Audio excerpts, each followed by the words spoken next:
Hi hello welcome to Indian media. నేను రాకేష్. ఈరోజు ఉస్మానియా యూనివర్సిటీలో కాంట్రాక్ట్ ఉద్యోగులు రోడ్డు మీకు వచ్చినటువంటి పరిస్థితి చూస్తున్నాం. మన ప్రజాప్రభుత్వంలో ప్రజలు రోడ్ల మీకు వచ్చేటువంటి పరిస్థితి రాకుండా చూస్తామని చెప్పినటువంటి రేవంత్ రెడ్డి గారు ఆ ప్రభుత్వంలో ఈరోజు కాంట్రాక్ట్ ఉద్యోగులు 200 మంది ఈరోజు ఆర్ట్స్ కళాశాల నుండి అడ్మినిస్ట్రేషన్ బిల్డింగ్ వరకు దాదాపుగా కిలోమీటర్ మేర నిరసన ర్యాలీని తీశారు. అలాగే బీసీని కలిపేటువంటి ప్రయత్నం చేస్తున్నారు. మరి ఇక్కడ ఏం జరుగుతుంది, ఏంది వాళ్ళని అడిగి తెలుసుకునేటువంటి ప్రయత్నం చేద్దాం.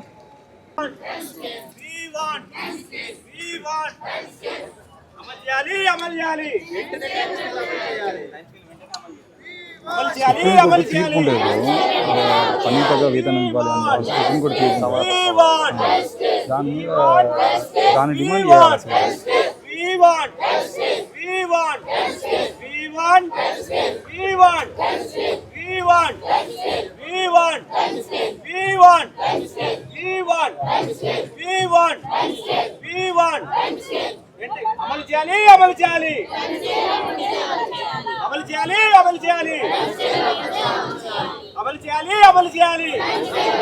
మడిపోతే లోపల కలవడానికి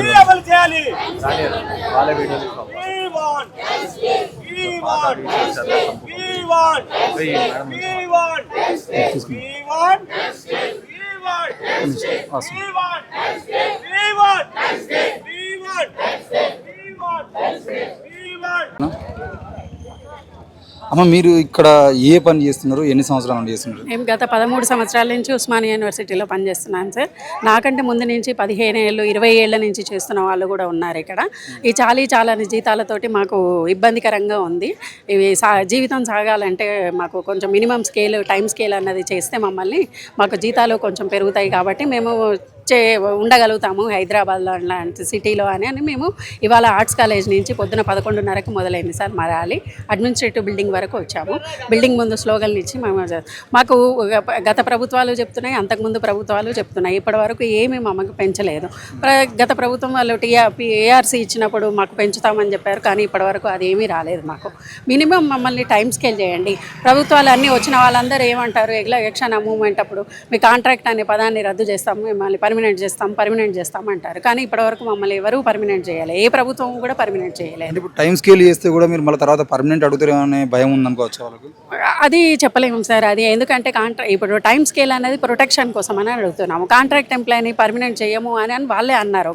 ఒకసారి వాళ్ళే చేస్తామంటారు. కాబట్టి మమ్మల్ని అది చేసే బదులు ఇది చేయండి, టైం స్కేల్ మినిమం స్కేల్ వస్తుంది కదా మాకు. అందుకోసమని మినిమం స్కేల్ వస్తుంది కాబట్టి మేము టైం స్కేల్ చేయమని అంటున్నాము. ఈరోజు ఉస్మానియా ఆర్ట్స్ కాలేజ్ నుండి అడ్మినిస్ట్రేషన్ బిల్డింగ్ వరకు ర్యాలీగా వచ్చారు. అధికారులు ఒకవేళ మీకు పాజిటివ్గా స్పందించకపోతే నెక్స్ట్ మీరు అంటే ఉద్యమాన్ని ఏ విధంగా తీసుకోవాలనుకుంటున్నారు? నెక్స్ట్ మళ్ళీ మా అందరం లీడర్స్, మేము కాంట్రాక్ట్ ఎంప్లాయీలం అందరం కలిసి మళ్ళీ చర్చలు జరుపుకొని నెక్స్ట్ ఏం చేయాలి ఏంది అన్నది మళ్ళీ ఒకసారి ఆలోచించుకొని మళ్ళీ మొదలు పెడతాం. ప్రభుత్వంలో ఉన్నటువంటి మంత్రులు కానీ అధికారులు కానీ కలిసినటువంటి ప్రయత్నం చేశారు కదా, వాళ్ళు ఏమంటున్నారు మరి అధికారులకు? చేస్తాము అని అంటున్నారు సార్. చేస్తాము. మా వాళ్ళు గత ప్రభుత్వానికి ఇచ్చారు, ఇప్పుడు ప్రభుత్వానికి ఇచ్చారు వినతి పత్రాలు. దాదాపుగా ఒక 10 days 15 daysకి ఒకసారి మా వాళ్ళు వెళ్తూనే ఉంటారు. కానీ ఇప్పటివరకు అక్కడి నుంచి ఏమీ రిజల్ట్ రాలేదు మాకు. మా వీసీ సార్ని కూడా కలిసాము, వినతి పత్రాలు ఇచ్చాము, కానీ ఇప్పటివరకు ఏమీ రిజల్ట్ రాలేదు. అది ఉంది సార్. ఇప్పుడు మేము ఇప్పుడు పోయి మేము గవర్నమెంట్ నోటిఫికేషన్లు వచ్చి రాసుకొని ఎగ్జామ్ తెచ్చుకునే పొజిషన్లో కూడా లేము. ఎందుకంటే మాకు ఏజ్ అందరికీ బారైపోయింది. 49 50 years ఉన్న వాళ్ళం. కాబట్టి మాకు ఇప్పుడు మేము బయటకు వెళ్ళి వేరే ఉద్యోగాలు కూడా చేసుకునే పొజిషన్లో లేము. కాబట్టి మాకు మినిమం టైం స్కేల్ ఇవ్వండి. 14,000 15,000 తోటి జీవితాలు గడవాలంటే కష్టం చాలా.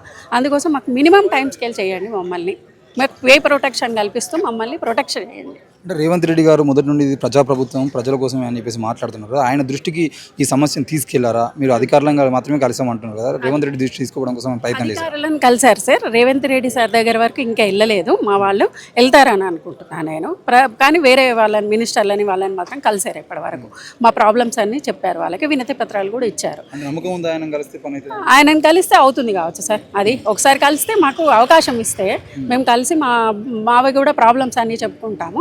దాని ద్వారా చూడొచ్చు. థ్యాంక్ యూ అన్న. మీరు ఈ వృత్తిలో ఎన్ని సంవత్సరాల నుండి చేస్తున్నారు? 19 సంవత్సరాలు. 19 సంవత్సరాల నుండి. అంటే 19 సంవత్సరాల నుండి మీరు చేస్తున్నటువంటి పని ఏదైతే ఉందో దానికి జీతము ఏ రకంగా, అంటే మిగతా వాళ్ళకి రెగ్యులర్ వాళ్ళకి ఏ విధంగా పెరుగుతుంది, మీకు ఏ విధంగా పెరగాల్సింది ఉంటుంది?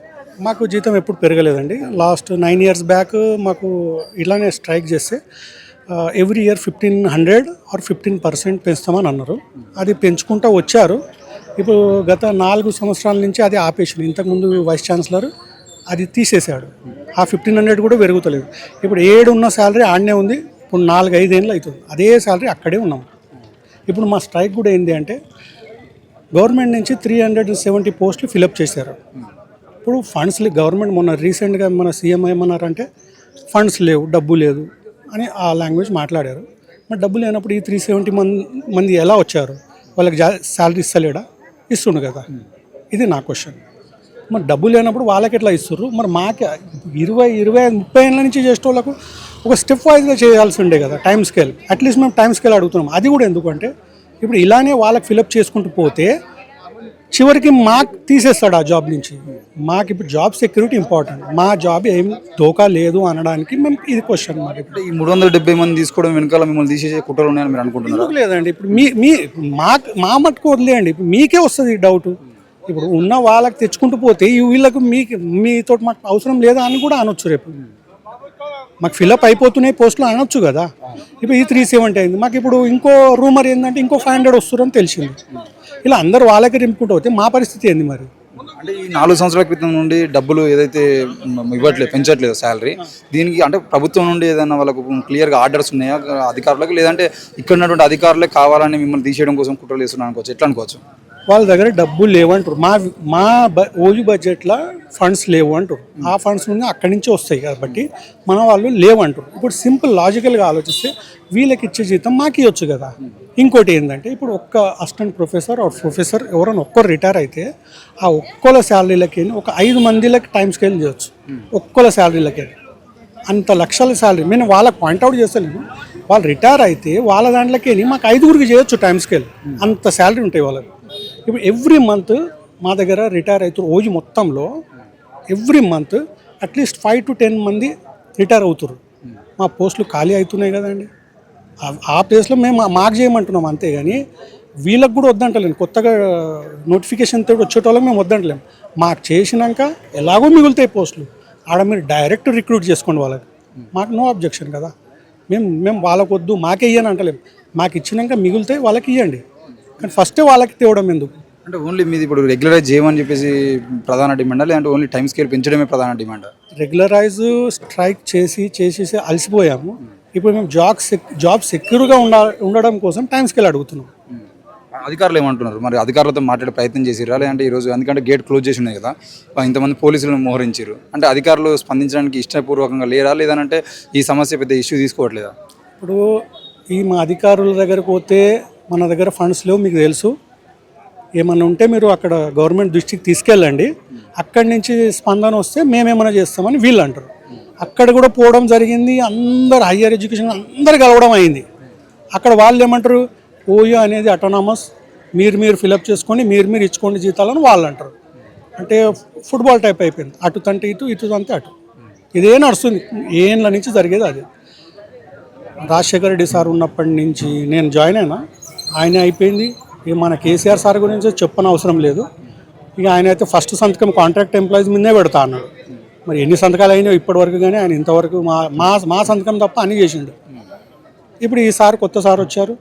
మరి ఈయన కూడా డబ్బులు లేవని సింపుల్గా మాట్లాడుతారు. మీరు మొత్తం ఎంతమంది ఉన్నారన్న ఇప్పుడు కాంట్రాక్ట్ ఈరోజు ధర్నా చేస్తున్న వాళ్ళు, లేదంటే ఉస్మానియా యూనివర్సిటీ మొత్తం పరిధిలో ఎంతమంది ఉండే అవకాశాలు ఉన్నాయి? అప్రాక్సిమేట్గా 1200 మెంబర్స్ ఉంటారు కంప్లీట్గా. అవుట్సోర్సింగ్ ఇందులో కూడా orders, non orders, outsourcing, internal resources ఫండ్స్లకి ఇచ్చేటట్లు మొత్తం 1200 మెంబర్ ఉంటారు. అంటే ఇప్పుడు రేవంత్ రెడ్డి గారు అధికారంలోకి వచ్చారు కదా, రేవంత్ రెడ్డి గారు ప్రజాప్రభుత్వం అన్నాడు. మరి 200 మంది ఉద్యోగులు రోడ్డెక్కినటువంటి పరిస్థితుల్లో మంత్రులు కానీ ముఖ్యమంత్రి కానీ ఇంతవరకు స్పందించిన పరిస్థితి లేదు. నిన్నటి నుండి మీరు నిరసన కార్యక్రమాలు చేస్తున్నారు. ఇప్పుడు ఈరోజు ర్యాలీ కూడా చేశారు. అంటే ఈ ప్రభుత్వం మీకు న్యాయం చేస్తానని నమ్మకం ఉందా లేదా? తెలుగు రాదన్న. ప్రభుత్వం మీద మాకు చాలా నమ్మకం ఉన్నది. కాంగ్రెస్ ప్రభుత్వం మీద. టీఆర్ఎస్ అయితే మాకు ఏం చేయలే. కేసీఆర్ వచ్చినప్పటి నుంచి కాంట్రాక్ట్ మీద సైన్ చేస్తా అన్నాడు కానీ అన్న ఉండి మొత్తం రూల్ చేసి వెళ్ళిపోయాడు. మాకు కాంగ్రెస్ మీదనే నమ్మకం ఉంది. ఎందుకంటే కాంగ్రెసే చేసింది ముందు కూడా. ఇప్పుడు కూడా కాంగ్రెస్ చేస్తుందేమో అని కాంగ్రెస్కి తెచ్చినాం మేము. ఓయూ నుంచి కూడా చాలా ఫుల్ ఫ్లెజ్ సపోర్ట్ చేసి వాళ్ళకి తెచ్చినాం కాంగ్రెస్. మాకు చాలా చాలా భరోసా రేవంత్ రెడ్డి సార్ మీద ఉన్నది. ఇప్పుడు వరకు ఎవరికి ఎడ్యుకేషన్ మినిస్టర్ ఎవరికి సీట్ ఇవ్వలేదు సార్ దగ్గర ఉన్నది. సార్ దృష్టిలో పెట్టుకొని ఏదైనా మంచి చేస్తాడని మాకైతే చాలా నమ్మకం ఉన్నది. కానీ చేయాలా సార్, ఎందుకంటే మా కడుపులు ఉన్నాయి సార్. మాకు 15 జీతంలో 4,000 జీతంలో 5,000 జీతంలో మేము బతుకులేము. చాలా మంది ముసలోళ్ళు అయిపోయారు. వాళ్ళకి సర్వైవ్ చేయాలంటే చాలా కష్టం పడుతుంది. పెద్ద పిల్లలు అవుతున్నారు, వాళ్ళకి పెళ్లి చేయాలా, వాళ్ళ ఎడ్యుకేషన్ ఫీజు, మళ్ళీ హాస్పిటల్స్ ఉంటాయా, ఏమేమో చిన్న పెద్ద అన్ని ఖర్చులు ఉంటాయి వాళ్ళకి. వాళ్ళు తట్టుకోలేరు. ఇప్పుడు ఈ జీతంలో వాళ్ళు తట్టుకోలేవు. అందుకోసం మేము ప్రభుత్వం నుంచి డిమాండ్ చేస్తున్నాం, మాకు మినిమం టైం స్కేల్ అయినా చేయాలా. రెగ్యులరైజ్ అయితే అడిగి తలసిపోయినాం. ఎందుకంటే చేసి ఈయన 20 సంవత్సరం నుంచి చేస్తున్నాను, 10 సంవత్సరం, ఈయన 15 సంవత్సరం నుంచి. ఎప్పటిదాకా 15,000 12,000లో చేయాలన్న మాకు ఏం చాలా అంటే చాలా బాధపడుతున్నాం మేమైతే. అందుకోసం మేము కాంగ్రెస్ హుకుమత్ నుంచి చాలా అది మాకు నమ్మకం ఉన్నది, కాంగ్రెస్ హుకుమత్ చేస్తుందని. అంటే కోర్టులు కూడా ఇంతకుముందు తీర్పిచ్చినాయి కదా, పనికి తగ్గ వేతనం ఇవ్వాలి అని చెప్పేసి సుప్రీంకోర్టు కూడా ఒకనొక సందర్భంలో తీర్పిచ్చింది. ఆ పనికి తగ్గ వేతనానికి సంబంధించిన విషయంలో అధికారులు ఎందుకు నిర్లక్ష్యం వహిస్తున్నారు? మరి అది ఒకవేళ ఆ సుప్రీంకోర్టు మాటల్ని కూడా వీళ్ళు పెడచెవిన పెట్టినట్టు అయితే కదా, సుప్రీంకోర్టు అంటే పే స్కేల్కి సంబంధించిన విషయం. అది కూడా ఏమంటారు అంటే, ఏ స్టేట్లో ఇస్తుర్రో ఆ కాపీ తీసుకురండి. మా వైస్ ఛాన్సలర్ ఏమంటారు అంటే, మీకు ఎలాంటి ఈ యూనివర్సిటీలు కాకుండా ఏ యూనివర్సిటీలో అయినా ఏదైనా ఆర్డర్స్ సెపరేట్ ఆర్డర్ ఉంటే అది తీసుకురండి, దాన్ని పట్టుకొని నేను గవర్నమెంట్తో ఫైట్ చేసి నేను మీకు ఇంప్లిమెంట్ చేస్తాను అంటుండు. మేము అవి అయినాయి పంజాబ్లో. అక్కడ సేమ్ జాబ్ సేమ్ శాలరీ అన్నట్టు అక్కడ రెగ్యులర్ ఎంప్లాయీ ఏ జాబ్ అయితే చేస్తుండో అదే పోస్ట్ శాలరీ వాళ్ళకి ఇవ్వాలని అయినాయి అంటారు ఇంప్లిమెంట్. ఇప్పుడు ఆర్డర్ కాపీలు తీసుకురండి, నేను ట్రై చేస్తాను అంటాడు. మేమేం చేస్తాం దానికి? మీరు చెప్పట్లేదా, ఒకవేళ ఇక్కడ మొదలు పెట్టండి సార్, ఇక్కడ మొదలు పెడితే దేశవ్యాప్తంగా అది అయ్యే అవకాశం ఉంది? దానికి మా సార్ ఏమంటారు అంటే, ఓయూ అనేది పెద్ద యూనివర్సిటీ, మేము చేసామనుకో మిగతా మన తెలంగాణలో ఉన్న యూనివర్సిటీలను అన్నీ మనకు బేస్ చేసుకొని వాళ్ళకి ప్రెషర్ చేస్తారు గవర్నమెంట్కి. సో ఆడ కష్టం అవుతుంది. మీరు ఏదైనా యూనివర్సిటీలో ఆర్డర్స్ ఉంటే అవి తీసుకురండి, మేము ట్రై చేస్తాం అంటారు మా సార్. ఓకే అన్న, థ్యాంక్ యూ. ఇస్తున్నాను ఇక్కడ జాబ్ మేము కనీసము 15 నుంచి 18 సంవత్సరాలు అవుతుంది హెచ్ఆర్డీస్లో చేస్తున్నాము. మాది ఇప్పుడు 18 వస్తుంది, పిఎఫ్ కట్ అయ్యి. మాకు కనీసము ఈ టైం స్కేల్ ఇస్తుందంటే కొంచెం ఉద్యోగ భద్రత ఇచ్చినట్టు ఉంటుంది మాకు. ప్లస్ మా జీవితాలను కూడా బాగా చేసినట్టు, ఎంతో కొంత జీతం కూడా పెరుగుతుంది. దానివల్ల కొంచెం బెనిఫిట్ పొందబడుతుందని మనం కోరుకుంటున్నాము. ఇప్పుడు మీరు చేసేటువంటి పనికి రెగ్యులర్ వాళ్ళకి ఎంత జీతం ఇస్తున్నారు? రెగ్యులర్ వాళ్ళకి 50 పైనే ఉంటుందండి, 50 పైనే ఉంటుంది. మేము కనీసం ఈ టైం స్కేల్ అన్ని ఇస్తే మాకు ఉద్యోగ భద్రత వచ్చి జీతం కూడా కొంచెం పెరుగుతుంది, మాకు బాగా జరుగుతుంది అని చెప్పేసి మేము ఈరోజు ధర్నాకు తిరగడం జరిగింది. అంటే మీ ఉద్యోగానికి ఇప్పుడు ఎలాంటి భద్రత కానీ, అంటే మీ ఉద్యోగాలకు కానీ మీకు కానీ కనీసం ఏదైనా భద్రత ఉందా? ఒకవేళ మీకు ఇక్కడ ఏదైనా ప్రమాదం జరిగినా, ఇంకేమైనా జరిగినా దానికి సంబంధించి అట్లాంటివి ఏమి లేవండి. మాకు అట్లాంటి అలవెన్స్లు ఏమి రావు. ఓన్లీ శాలరీతోనే, అది కూడా 18,000తోనే బతకాలి. హైదరాబాద్లో నివసించుకుంటే కిరాయిలే తెలుసు మనకు. 5 నుంచి 6 వేలు సింగిల్ బెడ్రూమ్, డబుల్ బెడ్రూమ్ 10,000 నుంచి 15,000 ఉంది. సో ఈ ప్రజెంట్ జనరేషన్లో కనీసం 30,000 పైన 40,000 లోపల శాలరీ వస్తేనే అప్పుడు మనకి ఏ విధంగానో కుటుంబాన్ని సాదుకోగలుగుతాం. ఫస్ట్ ఆఫ్ ఆల్ అది మేము చెప్పేది. ఇంకోటి ఏంటంటే ప్రభుత్వం కూడా ఏంటంటే దీన్ని సహకరించాలి. ప్రభుత్వానికి కూడా ఆల్రెడీ మేము నివేదికలు అన్నీ సమర్పించినాం. మా యూనిటీ ద్వారా అందరం పోయి కూడా ప్రభుత్వానికి వివిధ మినిస్టర్లను మనం ఎవరి బట్టి విక్రమార్క సార్ని కలిసినాము, ప్లస్ పొన్నం ప్రభాకర్ సార్ని కలిసినాము, ఇంకెవరు మన వేం నరేందర్ రెడ్డిని కలిసినాము, ప్రభుత్వ సలహాదారు సార్ను కలిస్తే చేస్తాము ఆగండి అన్నట్టుగా మాకు కూడా పాజిటివ్గానే ఉన్నారు. కాకపోతే ఏంటంటే ఇక్కడున్న సార్ వాళ్ళు కూడా పాజిటివ్గానే ఉన్నారు. మీరు కూడా ప్రభుత్వాన్ని అడగండి, చేయండి, మేము కూడా ప్రయత్నం చేస్తాం అన్నట్టుగా చెప్పారు. అది మాకు జరుగుతాయి. ఇప్పుడు ప్రజెంట్గా ఇప్పుడు ఇమీడియట్లీ ఇంప్లిమెంటేషన్ అయితే ఏంటంటే మా జీవితాలు కొంత బాగుపడతాయి అనేది ఈ ధర్నాకు దిగినాం. ఉస్మానియా యూనివర్సిటీలో ఉన్నటువంటి కాంట్రాక్టు ఉద్యోగులందరూ ఈరోజు రోడ్డు ఎక్కినటువంటి పరిస్థితి కనబడతా ఉంది. మొత్తానికి అయితే పే స్కేల్ పెంచాలి, మా కాంట్రాక్ట్ ఉద్యోగుల్ని పర్మనెంట్ చేయాలని చెప్పేసి ఎన్నో ఏళ్ళుగా మేము ధర్నాలు చేస్తున్నాం. ప్రభుత్వాలు ఎన్ని మారినా మేము ఎన్నికల సమయంలో తప్పకుండా మేము పర్మనెంట్ చేస్తామని హామీలు ఇస్తూ తర్వాత మాత్రం ఆ హామీని నెరవేర్చట్లేదు. కనీసం మా పే స్కేల్ అయినా పెంచండి, రెగ్యులర్ వాళ్ళతో సమానంగా మాకు జీతాలు ఇవ్వాలని చెప్పేసి ఇప్పటికే సుప్రీంకోర్టు లాంటి కోర్టులు కూడా ఈ అంశంలో చాలాసార్లు స్పందించి ఆ రెగ్యులర్ వాళ్ళకి వీళ్ళకి పని విషయంలో హెచ్చు తగ్గులు లేనప్పుడు జీతాల విషయంలో మాత్రం ఎందుకు హెచ్చు తగ్గులు ఉండాలని చెప్పేసి సుప్రీంకోర్టు లాంటి కోర్టులు స్పందించినప్పటికీ కింది స్థాయిలో మాత్రం ఇప్పుడు ఇప్పటివరకు ఏ యూనివర్సిటీలో కూడా దేశవ్యాప్తంగా ఆ పే స్కేల్కి సంబంధించిన విషయంలో నిర్ణయం తీసుకునేది లేదు. ఉస్మానియా యూనివర్సిటీ దేశంలోనే ఒక నెంబర్ 1 యూనివర్సిటీగా ఉన్నటువంటి ఉస్మానియా యూనివర్సిటీలో కూడా ఇప్పటివరకు ముందు అడుగు వేసి కనీసం పే స్కేల్ను చేసేటువంటి ప్రయత్నం చేస్తే దీన్ని ఆదర్శంగా తీసుకొని దేశవ్యాప్తంగా ఉన్నటువంటి ఎన్నో యూనివర్సిటీలలో ఎంతోమంది కాంట్రాక్ట్ ఉద్యోగులకు న్యాయం జరిగేటువంటి అవకాశం ఉంది. కానీ ఇక్కడ కూడా గత 4-5 ఏళ్ళుగా ఆ పే స్కేల్ని పెంచడం కానీ కనీసం వాళ్ళకు ఈ పే స్కేల్కి సంబంధించిన విషయంలో కానీ ఎలాంటి నిర్ణయాలు తీసుకోకుండా అర్ధాంతరంగా అంతకు ముందు ఉన్నటువంటి జీతాలను పెంచడం కూడా ఇప్పుడు ఆపేసిరని చెప్పేసి చెప్తా ఉన్నారు. ఏది ఏమైనా ఈరోజు కాంట్రాక్ట్ ఉద్యోగులు దాదాపు 200 మంది ఉద్యోగులు ఈరోజు రోడ్డు ఎక్కినటువంటి పరిస్థితి. వాళ్ళు అడ్మినిస్ట్రేషన్ బిల్డింగ్కి వీసీ గారిని కలవడం కోసం వచ్చినటువంటి పరిస్థితి కూడా కనబడతా ఉంది. ఏది ఏమైనా ఇప్పటివరకు కాంట్రాక్ట్ ఉద్యోగులని పర్మనెంట్ చేయకపోగా వీళ్ళందరినీ కూడా ఇప్పటివరకు పే స్కేల్ ఇవ్వకుండా వాళ్ళతోని గొడ్డు చాకిరీ చేసుకుంటున్నటువంటి పరిస్థితి మనం చూస్తూ ఉన్నాం. మరి ఇదేనా ప్రజాప్రభుత్వం అనిపిస్తే వాళ్ళు అడుగుతా ఉన్నారు. ప్రజాప్రభుత్వంలో న్యాయం చేస్తారని మేము నమ్ముతా ఉన్నాం. మరి న్యాయం చేయకపోతే తర్వాత మా తిరుగుబాటు కూడా ఉంటుందని చెప్పేసి వాళ్ళు తెలియజేస్తున్నారు. ఏది ఏమైనా కాంట్రాక్ట్ ఉద్యోగులకు సంబంధించిన విషయంలో వాళ్ళని పర్మనెంట్ చేయకపోయినా కనీసం వాళ్ళకి న్యాయం చేయాల్సినటువంటి పరిస్థితి అయితే ఈరోజు కనబడుతూ ఉంది. 40-50 ఏళ్ళ వయసులోకి వచ్చినటువంటి వీళ్ళు వేరే ఉద్యోగాలు చేసుకున్నటువంటి పరిస్థితులు లేవు. తప్పకుండా మాకు న్యాయం చేయాలని అయితే డిమాండ్ చేస్తున్నారు. ఏం జరుగుతుందో చూద్దాం. చూస్తూనే ఉన్నాను. NMDR. Thank you.